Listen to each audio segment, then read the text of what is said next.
montre que dès le 3 février au soir, il est informé que Idriss Déby a donné l'ordre, d'ailleurs en présence de 2 militaires français, puisqu'il y a des coopérants militaires français qui sont à la présidence, d'arrêter 3 opposants pacifiques, l'ancien président de l'Al-Machoua, Garleji Ronga et Ibn Omar Mahamat Saleh. Donc il sait, et il ne le dit pas à la presse.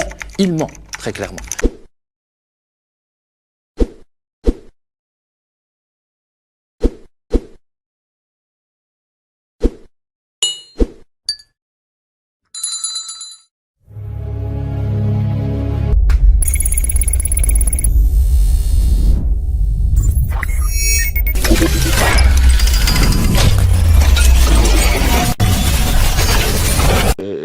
Il est clair que la France, entre guillemets, couvre de son silence la mort d'Ibni, puisqu'il meurt très rapidement après son arrestation. Moi, j'ai pu recueillir de nouveaux témoignages parce qu'on ne savait pas ce qu'il était advenu de lui. Il est emmené à la présidence, il a été malmené, il a été torturé, et on demande à Idriss Déby si on doit l'emmener à l'hôpital pour le soigner. Et Idriss Déby refuse en disant surtout pas de traces. On l'amène dans une cellule attenante à la présidence, puisqu'il y a des prisons secrètes qui sont un peu autour, et puis il finit par décéder.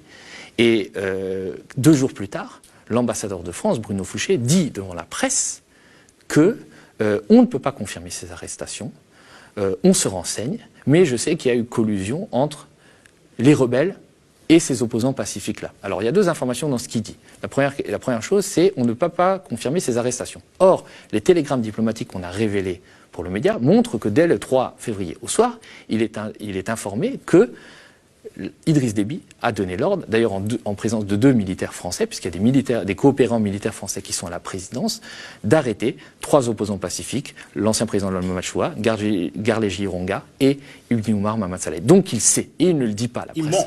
Il ment, très clairement. La deuxième chose, c'est qu'il dit il y a eu collusion entre les rebelles et les opposants pacifiques.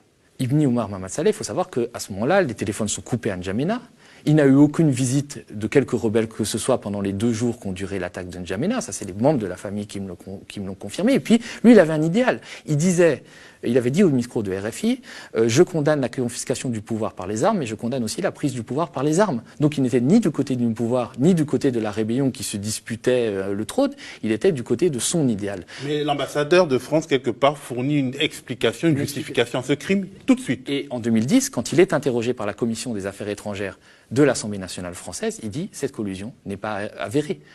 L'ambassadeur. Donc l'ambassadeur, après avoir évoqué dans un télégramme diplomatique une collusion, revient sur ses propos 2 ans après. Après avoir couvert le crime, en fait, il revient parce qu'il n'y avait aucune preuve de cette collusion-là.